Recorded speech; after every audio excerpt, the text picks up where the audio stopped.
Albert Rivera, ¿qué tal? Bienvenido, buenos días. Buenos días de nuevo. Da la sensación de que quedan muchas cosas pendientes todavía, ¿no? Sí, hay muchos asuntos pendientes y el país está un poco como embarrancado o paralizado, ¿no? La situación en Cataluña, desde luego, que nos ha ocupado y nos ha preocupado en los últimos meses y nos sigue ocupando, pero también es verdad que hace falta un impulso a ciertos temas como la ley electoral, el sistema de financiación autonómico, la educación, el pacto por la educación, algunos temas importantes de corto y largo plazo que están pendientes y Ciudadanos va a intentar, con nuestros escaños, con nuestras limitaciones, pero vamos a intentar empujar para que los viejos partidos pues se pongan las pilas y entre todos saquemos esto adelante, ¿no? Albert Rivera está recorriendo el territorio. Bueno, hace tiempo ya. La verdad que desde el congreso último del partido, que fue en febrero, nos sentamos con mi equipo y determinamos un objetivo que no era fácil, ¿no? Que es, antes de las siguientes elecciones, haber conseguido literalmente estar físicamente en todas las provincias de España. Eso no es fácil, somos un país muy grande, muy diverso, pero la verdad es que por un lado es necesario. Si quieres ser presidente de España tienes que conocer la realidad social, económica y política de cada provincia, y luego también es un orgullo y un gusto viajar por este país y ver, bueno, pues las cosas buenas, ¿no? Que a veces no se ven, solo hablamos de lo malo, y hay muchas cosas buenas en cualquier rincón de España. Así que estoy haciendo ese trabajo a la par que estar en el Congreso, que estar haciendo crecer el partido, que tomar decisiones, pero bueno, yo a trabajo no creo que nos ganen. Pues desde la perspectiva que le da la distancia, pero también desde el conocimiento que tiene de Aragón, ¿cuál es el diagnóstico que haría de esta comunidad autónoma? Bueno, yo creo que es una comunidad con problemas estructurales, como desde luego la despoblación. Ayer hablaba de ello en Teruel, ¿no? Se ha convertido en un problema nacional, no solo para Teruel o Aragón, pero es un problema muy grave en esta comunidad que necesita un plan de choque y un plan estratégico y económico.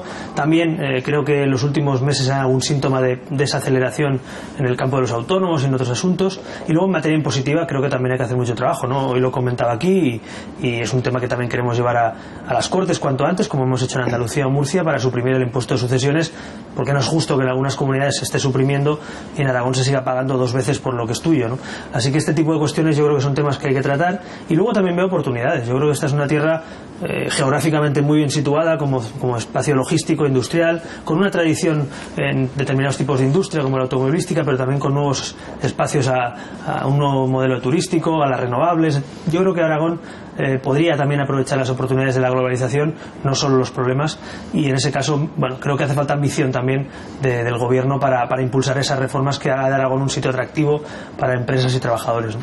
Vamos a desarrollar algunas de las cosas que ha planteado. Lo primero, y de lo primero que ha hablado esta semana, efectivamente he estado en Teruel, es de la despoblación. Ustedes ya lo dijo, además, aquí en la anterior campaña electoral, ha insistido también en Teruel, es necesario un pacto de Estado, un plan estratégico para intentar minimizar. Seguramente los cajones de los ministerios están llenos de planes estratégicos, de directrices.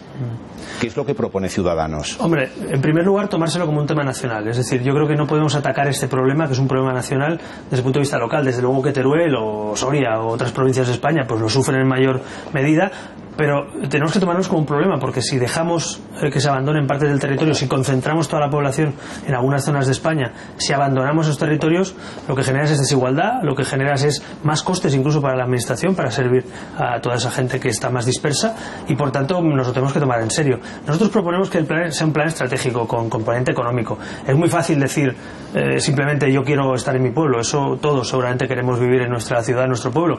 La pregunta es, ¿tienes trabajo? ¿Puedes montar una empresa? ¿Puedes quedarte en tu pueblo con un empleo o montando una empresa? Esa es la pregunta que hay que hacerse. Y por eso el proyecto tiene que ser económico también. La mejor manera de afincar y de garantizar que la gente se quede en su pueblo es que tengan un empleo, ser atractivos a nivel industrial, poner facilidades y no trabas burocráticas, quitar determinadas presiones fiscales que a veces dificultan la llegada de talento, de empresas. Entonces, nosotros somos un partido que queremos una economía abierta, una economía liberal, y queremos que en zonas como Teruel, por ejemplo, pues haya un plan de actuación concreta del Estado. Evidentemente también hablamos de servicios. No es lo mismo prestar un servicio de ambulancia, educativo, de urgencias en una zona despoblada que en una zona poblada. Pero para pagar los servicios hay que tener empleo, hay que tener empresas, que son los que en definitiva generan riqueza. Entonces, yo si me tuviera que escogería primero la parte económica para poder garantizar esa presencia en los pueblos. Y por otro lado, también creo que en ese sentido, para los viejos partidos sí que es verdad, como usted decía, que hay muchos planes y muchas cosas que se han dicho. La realidad es que se están despoblando estas zonas de España, la realidad es que hay dificultades para prestar servicios públicos, y la realidad es que la economía se concentra en algunas zonas muy concretas del país, y eso para un país tan grande es un problema, ¿no? Claro, lo que pasa es que para hacer frente a esa situación también se necesita una ley de financiación, un sistema de financiación financiación autonómica que contemple eso, que somos pocos, mayores y vivimos dispersos. Efectivamente, nosotros una de las exigencias que para la investidura de Rajoy fue que inmediatamente se creara el grupo de expertos para renovar la financiación autonómica. Se hizo en 2017, hay un documento ya de ese grupo de expertos nombrado por comunidades y gobierno. El problema es que el gobierno de momento ha ignorado y el Partido Socialista han hecho lo contrario de lo que decían los expertos. Los expertos, por ejemplo, en el campo del cupo vasco recomendaban que en vez de aportar más a la comunidad, una de las comunidades más ricas, pues que fuera al revés, que fueran solidarios, y han hecho justo lo contrario, y eso también drena recursos del resto de comunidades, ¿no? ¿De qué forma, perdón, puede hipotecar el cupo vasco a una comunidad como Aragón? Pues hombre, en parte, en tanto en cuanto lo pagamos todos. Es decir, lo que no tiene sentido, para poner un ejemplo que los ciudadanos nos entiendan no dar aquí una lección económica que nadie nos estará pidiendo en estos momentos, pero sí entender lo que es lo importante. Si tú tienes mucho dinero, si tú tienes la suerte de cobrar mucho dinero, imagínense un ciudadano que cobra 150.000 euros al año. Hombre, lo lógico es que pagues más impuestos, ¿no? Si cobras más, y lo lógico es que quien no llega a final de mes no pague impuestos. Bueno, pues aquí estamos haciendo al revés. Una comunidad que recauda, que es la segunda en renta per cápita, por un pacto político con los nacionalistas vascos del PP y del PSOE, resulta que reciben más dinero que comunidades como Aragón u otras que tienen necesidades, ¿no? Entonces, no tiene sentido que quien más tiene no pague impuestos, o en este caso le den más dinero. Eso es lo que propone Ciudadanos, y no es nuestra opinión. El grupo de expertos que se creó dice eso. Por tanto, solo había que escuchar a aquellas personas que saben de esto y aplicarlo. Por tanto, yo, en este caso, Ciudadanos fue el único partido que votó en contra del cupo y del cuponazo que se conoce, ¿no? de ese acuerdo entre PP, PSOE y PNV, pero en un futuro no podemos volver a cometer el error. Mientras, la reforma de la financiación autonómica tendrá que tener en cuenta la dispersión territorial, la despoblación, el envejecimiento. Esos son parámetros de nivelación que se llama, que se van a tener en cuenta a la hora de tener en cuenta el fondo común para educación, para sanidad, para dependencia. En definitiva, hay que tener una caja común para garantizar la igualdad de todos los españoles, vivas en Teruel, vivas en Madrid, en Barcelona o en Sevilla. Educación, sanidad, dependencia, y luego las comunidades autónomas, también hay que decirlo, no todo es culpa de la financiación autonómica. Si tú gestionas mal, pues tienes que subir los impuestos. Si tú gastas mal, pues tienes que recortar. Si tú quieres tener, no sé, como Cataluña, una policía autonómica o 6 televisiones públicas, pues tendrás que pagártelo, no lo tendrán que pagar los demás. Entonces, creo que también hay que mentalizar a los ciudadanos, porque a veces los gobiernos autonómicos, es verdad que hay un déficit de financiación autonómica, pero no es solo el problema. A veces hay mala gestión, a veces hay despilfarro económico, y yo creo que hay que exigirle también a los gobiernos autonómicos que, además de un nuevo modelo de financiación, sean responsables de sus decisiones, ¿no? Hemos empezado hablando de demografía, de despoblación. Otro de los temas que también están llenando estos días los informativos de televisión, de radio, la prensa, es la situación que se ha generado en Opel. Al final, la solución ha sido mantener la planta, las inversiones, pero a cambio de perder derechos a los trabajadores. ¿Ese es el modelo de futuro? No, desde luego ese no puede ser el modelo, y lo que hay que hacer es ser más productivos y, por tanto, pagar igual o mejores sueldos. Pero es verdad que para eso tenemos que hacer también una labor como país. Tenemos que ser más atractivos, tenemos que tener cargas impositivas moderadas y no muy altas, tenemos que atraer nuevos modelos de negocio. Por ejemplo, pongo encima de la mesa un debate que se está produciendo en Europa entera, ¿no? El coche autónomo. El coche autónomo necesitará una legislación concreta. Me consta que hay fábricas, empresas que están pensando en España también como opción de desarrollar la innovación y la modernización de la industria automovilística. Hombre, pues a lo mejor Aragón, por poner un ejemplo de un lugar con tradición automovilística, podría atraer talento, podría atraer ejecutivos, ingenieros, trabajadores a nuevas plantas de I+D+I. Es decir, yo creo que un gobierno autonómico tiene que ser también un gobierno proactivo en la búsqueda de llegada a empresas, ¿no? Y yo echo de menos en Aragón, pues lo que se está debatiendo, si se van o si se recortan derechos. Creo que el futuro pasa por atraer nuevas empresas, ¿no? Y Aragón creo que tiene una oportunidad, lo decía al principio, porque es un lugar logístico estratégico para España, porque está una de las puertas también con Europa, porque está bien conectado con el Mediterráneo por un lado, pero también con la capital con otro, y creo que ese centro logístico que se ha convertido Aragón hay que cuidarlo, y eso necesita también una política de atracción de empresas. Yo no veo en este gobierno autonómico una política proactiva, porque muchas veces está lastrado por los pactos con Podemos, con todo el follón interno, y se pierden los debates internos políticos, se pierden oportunidades de atracción de empresas. Entonces, yo creo que Aragón, sinceramente, creo que pues, es uno de esos lugares de España que podría aprovechar nuevos modelos de negocio, por ejemplo, en el ámbito automovilístico, ¿no? Vamos a hablar de los presupuestos generales del Estado. ¿Están ustedes poniendo más caro al Partido Popular su apoyo después de lo que ocurrió en Cataluña, de la victoria de Ciudadanos? Pues la verdad es que estamos siendo muy leales con eso, porque efectivamente hay un preacuerdo acuerdo presupuestario que es exactamente el mismo antes del resultado electoral. Estamos hablando de bajar el IRPF a los 1000euristas, estamos hablando de incrementar los permisos de paternidad a los que son padres, estamos hablando de las guarderías 0-3 años, ayudar a los padres en el pago de esas guarderías, de la conciliación laboral y familiar, de la equiparación de policías, guardias civiles con Mossos d'Esquadra o Ertzaintza. Eso han marcado ustedes una línea roja con el tema de la equiparación. Bueno, es que nos parece de sentido común y seguro que muchos ciudadanos que nos escuchen pues lo entenderán fácil. Ante un mismo trabajo, un mismo sueldo. Aquí da igual que lleves un uniforme de color verde, de color negro, de color azul o con la bandera autonómica o la bandera nacional. Un guardia civil, un policía y un Mossos d'Esquadra o un Ertzaintza pues hacen el mismo trabajo, que es protegernos y garantizar nuestras libertades o garantizar la seguridad. Lo que no tiene sentido es que se haya desarrollado un Estado autonómico en el que las policías autonómicas estén cobrando del orden de un 30% más que la Guardia Civil y la policía, que se les ha congelado desde hace años esa equiparación salarial. ¿Qué propone Ciudadanos?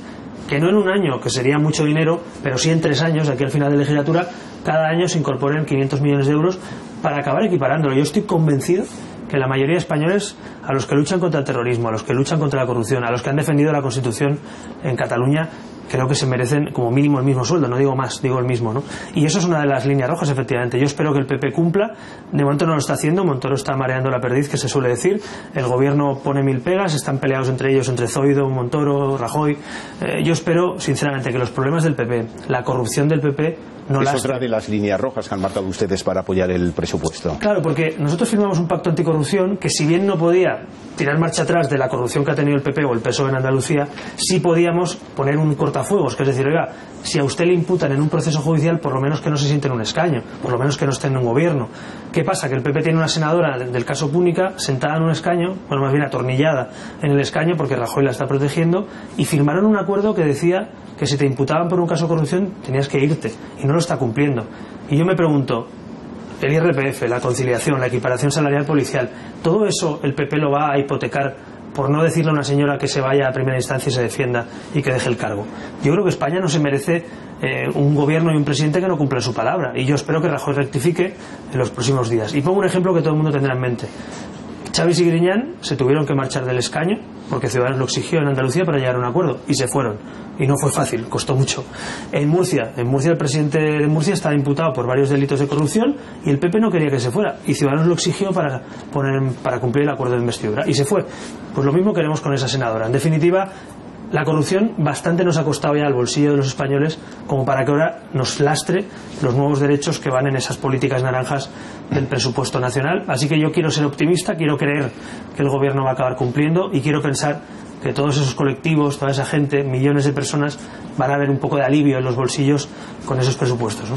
Hablábamos al principio de cuestiones que todavía estaban pendientes, y una cuestión que permanece pendiente prácticamente desde el comienzo de la democracia es el modelo territorial. Da la sensación de que es un tema que está completamente paralizado y que no se mueve para adelante. ¿Cuál es el modelo territorial que plantea Ciudadanos para el contexto del país? Pues mire, yo creo que no hay que inventar nada. Es decir, España es una nación y no una nación de naciones, y yo lo afirmo así porque lo dice nuestra Constitución y porque creo en ello. Segundo, es una nación de ciudadanos, no de territorios. Nuestra Constitución no dice nosotros los territorios, ni dice el pueblo catalán, aragonés o valenciano, dice el pueblo español, del que emanan los poderes públicos. Por lo tanto, yo lo que aspiro es a que nuestro país, con descentralización, con autonomía, respetando nuestra cultura, nuestras lenguas, nuestra historia, con todo eso, la diversidad, no sea incompatible con la unidad. Se ha demostrado que Cataluña no es monolítica, que Cataluña no es separatista, que Cataluña la mayoría no es separatista. Es verdad que hay una minoría muy grande, muy importante, casi la mitad, que es separatista, pero España entera tiene que tomar conciencia. Y yo pongo encima de la mesa un debate. Con el nacionalismo, ¿qué tenemos que hacer? Seguir dándole todo lo que quiera a los partidos nacionalistas, seguir concediendo cuponazos, seguir dándoles más competencias, seguir mirando hacia otro lado ante la manipulación de los libros de texto en la escuela catalana o el intento de apartar al español del aprendizaje. O tenemos que plantarnos y decir, oiga, ya basta, vamos a garantizar una educación bilingüe, vamos a garantizar que los libros de texto no mientan, vamos a garantizar que la tele pública catalana no siembre odio como está sembrando respecto al resto de España. Yo creo que tomarse muy en serio. Ayer Juncker, el presidente de la Comisión, en España decía, como dijo Mitterrand en su día, que el nacionalismo es la guerra, y lo decía en relación a la famosa frase que hacía referencia pues a la Segunda Guerra Mundial, ¿no? Pero efectivamente el nacionalismo es una ideología perversa porque rompe la igualdad, la unión, la solidaridad, y yo creo que tomarse muy en serio, quizá yo lo tengo muy marcado porque vengo de Cataluña, pero hay que tomarse muy en serio porque eso puede generar enfrentamiento, ¿no? Y yo no quiero que los aragoneses y los catalanes se enfrenten, quiero que compartan juntos, ¿no? Y en esto me sirve el ejemplo de la educación, para que se reconozca la historia como es y no que se manipule. Yo he estudiado los libros de texto de Cataluña y a mí me han enseñado que había una corona catalano-aragonesa, y a mí no me lo tienen que contar, yo lo he visto en los libros, y luego me he dado cuenta, como muchos, que eso es mentira, que era la corona de Aragón, o nos han intentado vender que Cataluña era una nación separada del resto de España, cuando nunca lo fue. Claro, si tú manipulas la historia, si nadie controla eso, pues se genera ese enfrentamiento, ¿no? En fin, hay demasiados ejemplos, lamentablemente, de enfrentamiento. Pero hay que salir de la actual encrucijada. ¿Cuál es la salida posible? La única salida posible ahora mismo es volver a la Constitución y al Estatuto. El gobierno que salga de esa negociación entre separatistas solo tiene que tener una cosa clara: no puede volver a salirse de la Constitución y el Estatuto, y no podemos dejar de aplicar el 155 hasta que haya una garantía y ese gobierno acate la Constitución y el Estatuto. Y es muy claro, tú no puedes gobernar una autonomía contra el Estatuto de Autonomía y contra la Constitución. Así que, más allá del show de Puigdemont y de todo este esperpento que estamos viviendo, de surrealista y de vergüenza ajena, yo lo que espero es que se acaben de pelear como se están peleando ya, decidan un candidato alternativo e intenten formar gobierno. Y luego, Ciudadanos, que es el primer partido de Cataluña en el Parlamento, pues vamos a dedicarnos a trabajar, a controlar a ese gobierno y a construir todavía más mayoría, porque somos mayoría en la calle, para que la futura ley electoral nos permita ganar las elecciones en la próxima convocatoria. ¿Es necesario la reforma de la ley electoral? Es imprescindible, es decir... ¿Con qué modelo? Hombre, pues de momento un modelo en el que no pase lo de Cataluña, ¿no? Como todo el mundo sabe, en Cataluña, pues en algunas provincias donde los nacionalistas tienen más fuerza, los votos valen más que en otras provincias donde ha ganado Ciudadanos. ¿Qué pasa? Que teniendo una mayoría social no separatista, gobiernan los separatistas. Por tanto, ese es un problema que tenemos encima de la mesa. Y el otro problema es de representatividad, ¿no? Yo quiero listas abiertas, yo quiero que haya una lista de partidos, pero tú dentro de los partidos puedas elegir a tus diputados, es decir, puedas premiar o castigar el trabajo de tus diputados. Me parece que en una empresa todo el mundo sabe pues que si trabajas bien te renuevan y creces y puedes ascender, y si trabajas mal pues o no creces o te vas, ¿no? Y eso es lo que pasa, lo que debería pasar en política. A mí no me da miedo una lista abierta y que la gente te premie o te castigue en función de tu trabajo. Eso también tiene que estar en la ley electoral. Pero todo esto, lo importante es que Ciudadanos ha cogido esa bandera de reforma por fin de la ley electoral. Ayer mismo nos pusimos en contacto ya con otros partidos para empezar a hacer reuniones de trabajo, y yo lo que quiero es que este 2018 acabe y que podamos decirle a los españoles que la próxima vez que vayan a votar, van a votar con una ley más justa, con listas abiertas, y que acabaremos con las injusticias como las de Cataluña. Encuentros con el Partido Popular, con el Partido Socialista, también con Podemos. Se ve en una mesa negociando con Podemos una futura ley electoral, sí, intentando llegar a acuerdos. Si hay algo transversal y con cero, digamos, peso ideológico, es la electoral. O sea, aquí no depende de si eres más de izquierda, más de centro, más de derecha. Es una cuestión de democracia, ¿no? Y de hecho Podemos, hay que reconocer que así como discrepamos en materia económica, en materia de impuestos, en materia territorial, o que ellos han apoyado, digamos, al separatismo y nosotros no, sí que es verdad que en materia electoral quizá Podemos incluso está más de acuerdo con lo que dice Ciudadanos que el PP o el PSOE, porque ellos no quieren cambiar la ley. Albert Rivera, 2 minutos para 2 preguntas. Vamos. Viendo, bueno, en febrero sale la próxima oleada del CIS, de intención de voto. Está usted en un lugar privilegiado para poder formar gobierno en un futuro, según señalan las encuestas. Bueno, son encuestas, ¿no? Y por tanto son fotos, son tendencias, hay que ser muy pero que las considerarán ustedes como tales y con cierta posibilidad. Es evidente que cuando 4 encuestas ya, las últimas publicadas, coinciden en que Ciudadanos está compitiendo de tú a tú ya con el PP y el PSOE, incluso en algunas superándoles, pues es una tendencia que se está consolidando, ¿no? Hay que ver si conseguimos no solo, digamos, crecer, sino consolidar esa primera posición, si conseguimos seguir trabajando. El CIS que va a salir, pues yo espero que crezcamos del último CIS, ya veremos. También no olvidemos que es el CIS del gobierno, quiere decir que es una encuesta gubernamental, pero en todo caso yo confío, más allá de las encuestas, confío en los españoles. Yo estoy convencido que estamos ante un fin de ciclo, que el bipartidismo en las últimas elecciones bajó mucho pero no acabó de desmoronarse, y en las siguientes yo creo que por primera vez en democracia, como dicen las encuestas, hay una opción de que no gobierne ni el PP ni el PSOE, y esa opción ahora mismo es Ciudadanos, con las encuestas en la mano. Pero también no quiero engañar a nadie, yo lo digo claramente: podemos gobernar, pero no podemos darle la espalda a los votantes del PP y el PSOE, porque también son constitucionalistas, porque también necesitamos pactar y porque nadie va a tener mayoría absoluta, no nos engañemos. Por lo tanto, eso necesita cintura, capacidad de acuerdo. ¿Qué ambiciones tiene en esta comunidad autónoma?